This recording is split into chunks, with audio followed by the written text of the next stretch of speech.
Hey you guys, it's Trisha. Welcome back to my channel.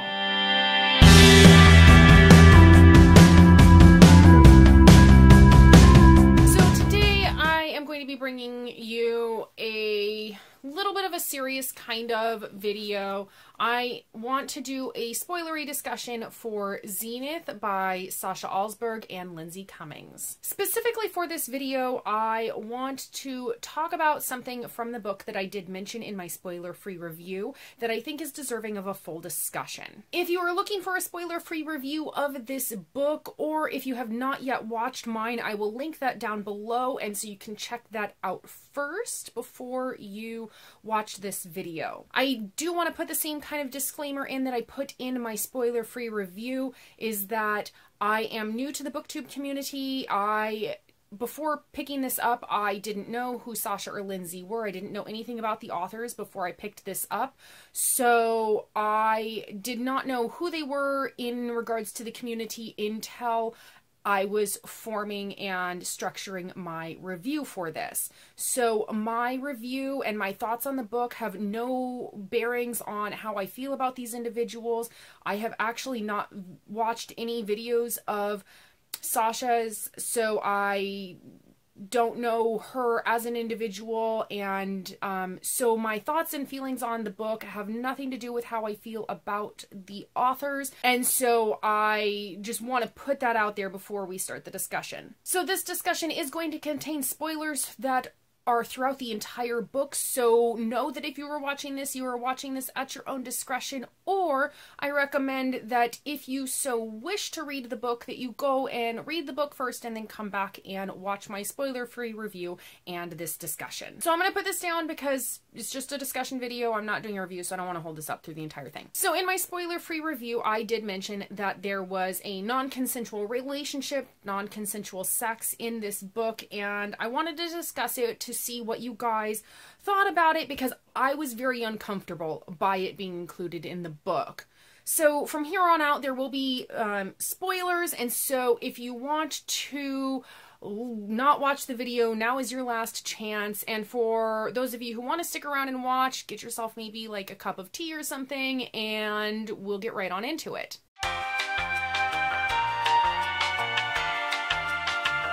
So for those of you who do not plan on reading the book, or who are not bothered by spoilers at all, I'm going to give a rundown as quickly as I can to get you up to speed with what is going on and how a non-consensual relationship plays a part in the overall picture of this novel. So I have all of my notes like right down here, so I may be looking down because I want to try to get this information to you as quick as possible so that this video isn't 40 minutes long. So the main plot is that Andy and her crew of mercenaries are caught by Cyprian. Cyprian is a general of a planetary alliance, and he offers them the opportunity to complete a mission, and that if they do it and complete it, he will wipe all of their criminal records clean. The mission that Cyprian offers them is that he needs them to recover his son Valen, who had been kidnapped for 2 years prior. Valen had been discovered to have been kidnapped, and some information reached Cyprian that led him to believe that he was being held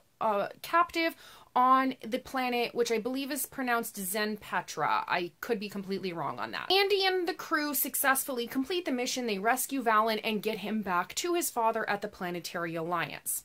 So that's the major overarching plot. However, the non-consensual relationship does fall into the subplot of this. So we find out some information through backstories of different characters and through flashbacks. So while all of that is happening, we find out that Zenith is ruled by a queen whose name is Nor. Nor took over ruling the planet after a big war that had been taken place between Zenith and the Planetary Alliance. She is the daughter of a woman named Claren. Claren died at the end of the war, and she used to be queen when her husband, the king, was still alive. So Nor is the queen of Zenith, and she actually is the one who organized the kidnapping of Valen and is having him tortured and is gaining power to go back to war against the Planetary Alliance. Through flashbacks, we find out that Claren, Nor's mother, was queen of Zenpetra and married to the king, and she has some sort of compulsion ability, some sort of magical power. Claren is actually captured near the end of the First War, and it's when Nor is still a small child, and Claren is captured by Cyprian.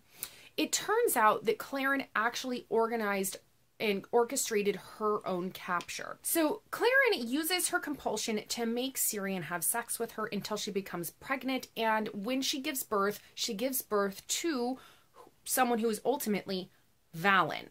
It turns out that Valen and Nor are half-siblings. Cyprian has been compelled by Claren into agreeing to take her and Valen back to Zenpetra. Valen is still a baby at this time, and she has some sort of plan where she's going to use Valen to help her win the war. Cyprian agrees, but only if she signs a treaty ending the war. She agrees, but Cyprian has fought her compulsion at this point in time. So when he takes her and Valen back to Zenpetra, he has fought against her compulsion, and he actually leaves her on Zenpetra and takes Valen away. He keeps Valen and doesn't let her take him.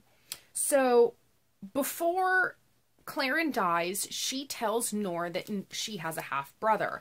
So Valen, through his childhood, has been raised by Cyprian, not knowing who his mother is. Nor kidnaps him when he is a young man and tortures him and brainwashes him to use him as a weapon. Valen has then been saved by Andy and her crew and taken back to the Planetary Alliance. Cyprian welcomes him in with open arms and trusts him enough to have him by his side. Valen ultimately kills Cyprian and allows the ability for Nor to make an attack on the Planetary Alliance. So that's the basic rundown of how we get to the problem of the non-consensual relationship in this book, the rape that happens in this book. So Claren is the main problem here. Claren is the one who has some sort of unexplained magical power for compulsion that is not explained in the book. How she has it, why she has it, where it came from, it's just kind of there. And she uses that compulsion to make Cyprian have sex with her because she needs to get pregnant. Well, using compulsion to make somebody have sex with you is rape. That's rape. And I don't like that. I don't like that it was included in the book.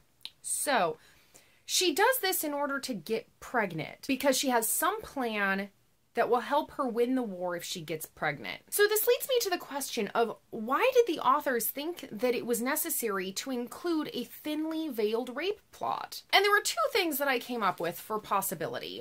One is that maybe they wanted it to be clear that Claren was a bad guy, that Claren was a bad person, and so rape is how they were going to convince us of it. The problem is that rape should never be used as the sole or one of the sole reasons for us to hate a character. That is very poor character development, and I find it really awful. I don't think that that's right at all. And then my second thing that I came up with for possibly being a reason of why they felt it was necessary is that maybe they came up with the idea of the ending and then had to go back and work it backwards in order to identify the means to achieve the ends that they came up with. In doing so, they didn't realize that they were creating a huge plot hole. Here's the thought process of how I think they could have potentially had this idea come about. And so I've got notes on this. The ultimate twist is that Valen is used as the weapon in this book, and the authors wanted him to betray his father and kill his father. So if he's going to betray his father and kill his father, working that backwards, that means that they wanted him to be brainwashed into it. Well, if he's going to be brainwashed into it, that means that he needs to have been raised by Cyprian so that Cyprian can trust him, and it gives the character a reason to need to be brainwashed, right? We want there to be some sort of twist in the brainwashing. What if Nor and Valen were related? And so if they're related, that doesn't explain why Nor lives on Zenpetra and Valen has been raised by Cyprian. If they're related, why is that? And so maybe that means that Claren and Cyprian had a relationship. But if they're at war, then how could they have possibly had a relationship? Okay, so then if they're going to have a relationship, Claren is the bad guy. So what if she has a magic power that she can use to make Cyprian have sex with her in order for her to have a child? And what if she uses that child as a weapon to end the war? Yeah, that's it. She's going to have Cyprian get her pregnant so she can have a child to make it a weapon for the war. That is what we're going to go with, so that then that child can betray his father. Wait a second. That creates a plot hole. That creates a plot hole that was 100% not addressed. The plot hole is what was Claren's original plan? Why was it so imperative for her to go and have Valen? She had no idea that Cyprian was going to keep Valen when she tried to go back to Zenpetra with him. So her plan kind of went to shit there. It was never going to plan out the way that she thought when she tried to take Valen home back to Zenpetra. So if she had managed to keep Valen, then what was she going to do with him? What kind of plan hinges on a baby? This whole plot line leaves nothing to suggest that she would have won the war if she had been successful in getting Valen as a baby back to Zenpetra.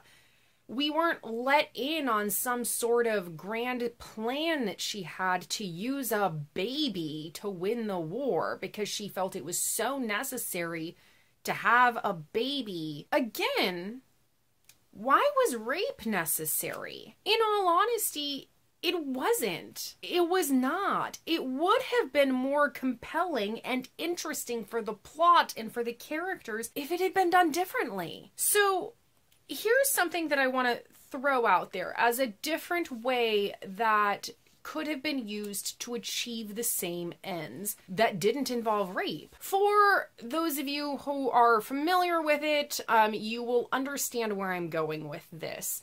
But a movie that I very much enjoy is Snow White and the Huntsman. That's that Kristen Stewart, Chris Hemsworth movie. I think that if Claren had been played in a way similar to the evil queen from Snow White and the Huntsman, it would have been much more compelling. So, in Snow White and the Huntsman, for those of you who are not familiar, the evil queen tricks Snow White's father with an incredibly clever ruse, making him think that she's a damsel in distress, and he falls in love with her, and they get married, and then she kills him. And all of this is a clever ploy by the evil queen in order to defeat his kingdom. And none of it involved magic. It was all done because she played this very elaborate part and let the king make these choices out of his own free will. So, to me, Claren could have played an elaborate part very similar to get Cyprian to fall in love with her. It would have been so interesting if she had gotten pregnant to have Valen, and then she tries to run away, and Cyprian finds out that it was all a lie, and he keeps her from taking Valen through certain means, and she goes back to Zenpetra and lets Nor know that she is a half-brother and plants some sort of seed with Nor, and then ends up dying. And that would have been so much more complex of a plot line, and one, way more interesting than rape, and two, much more compelling of a backstory for all of the characters involved. Way more complex in the fact that it would have explained Cyprian's disconnect with Valen in a much more understandable way, because as the way the book is written right now, there is a disconnect between the two characters, that Cyprian has trouble connecting or showing love or naming Valen as his heir. Like this, it didn't really make any sense, right? And it would have been much more interesting because Cyprian would have been in love with Claren, and Valen, finding out that Valen was born as some sort of plan to overthrow him and defeat him, that would have been something that Cyprian could have known.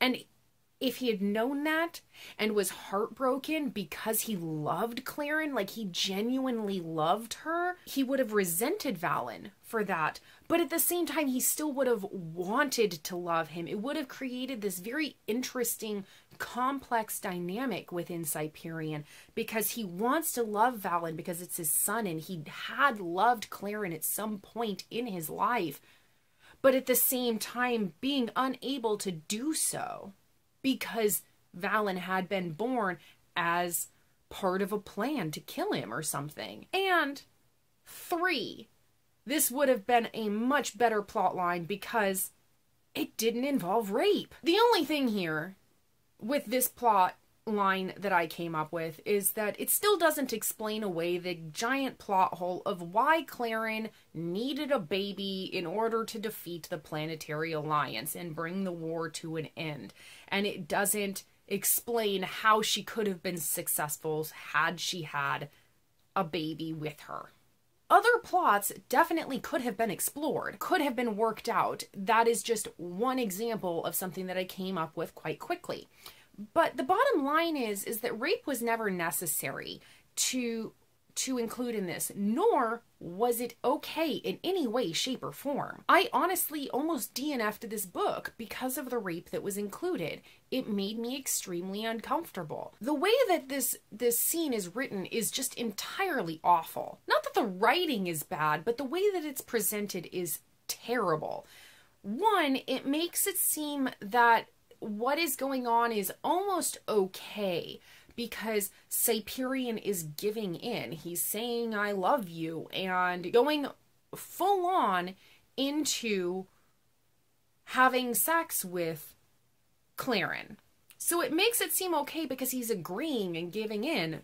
But no, that's still rape. And 2, it's still rape because he would have said no. It's almost the equivalency that I can give it here is date rape. He would have said no, but there was something forcing him to say yes, or impeding his judgment to say no when he would have under any normal circumstances. It's also in the scene made to feel less like rape because it is a female doing this to a male. Regardless, that's still rape. If one party would have said no and wasn't given the ability to do so, regardless of your gender or your sex, that's still rape. So this is the discussion I have for you guys. How did you guys feel about it? I do have an honest question that I would like to ask, though, and it is something genuinely that I would like to ask, is that do you think something like this, with the non-consensual relationship, the thinly veiled rape, do you think it is deserving of a trigger warning? And I ask this because I really want to accurately label it in my Goodreads review.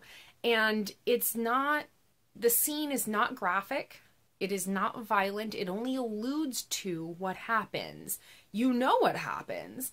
So I want to know, should I put a trigger warning on this in my Goodreads review? It's a genuine question that I just would like to know your thoughts on. And I hope this discussion that I have for you guys ultimately makes sense, and that my explanations were clear and you can understand how this was very upsetting to me, and that it kind of opens some eyes to why it's not okay to include it for multiple reasons, but mainly because it's rape. This is a discussion that is easier to have in person, honestly. It's something that is hard to talk to a camera and not be able to bounce thoughts off of one another. But it is a discussion that I think ultimately is really important to have. If you have thoughts on this, please leave me a comment below. I would love to discuss it, but I do want the discussion to be respectful on all sides.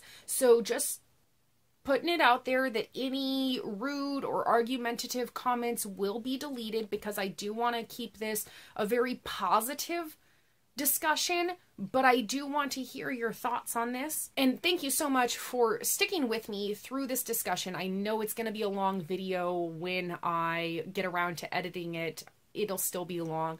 So thank you for sticking with it and taking the time to watch it all the way through. I do look forward to talking with you guys down in the comments below. And if you are new to my channel and you would like to see more content from me, please click the subscribe button down below. I would love to have you around and commenting on my videos in the future. And thank you guys so much who have been with me over the last couple of months. I really appreciate talking with you down in the comments. And I'll see you guys in my next video. Bye!